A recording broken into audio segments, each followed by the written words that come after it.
Praise the lord. Hallelujah. Good morning. ఈరోజు దేవుని వాగ్దానము ఎఫెసీయులకు రాసిన పత్రిక 2వ అధ్యాయము 8వ వచనము. మీరు విశ్వాసము ద్వారా కృపచేతనే రక్షింపబడి ఉన్నారు. ఆమేన్. క్రీస్తునందు ప్రియులారా, మీరు విశ్వాసము ద్వారా కృపచేతనే రక్షింపబడి ఉన్నారు అని అపోస్తలుడైన పౌలు గారు చెప్పుచున్నాడు. అవును, పాప క్షమాపణ అనేది మన నీతి ద్వారా కలిగినది కాదు.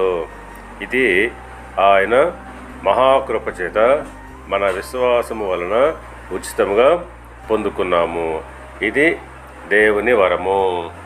రోమీయులకు రాసిన పత్రిక 3వ అధ్యాయము 24వ వచనం ప్రకారముగా, కాబట్టి నమ్మువారు ఆయన కృపచేతనే క్రీస్తు యేసునందలి విశ్వాసం ద్వారా ఉచితముగా నీతిమంతులని తీర్చబడుచున్నారు.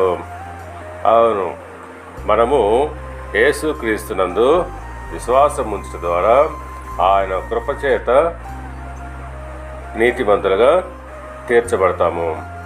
మన మంచి పనులతో సంబంధం లేదు, ఆయన కృప వల్లనే కలిగినది.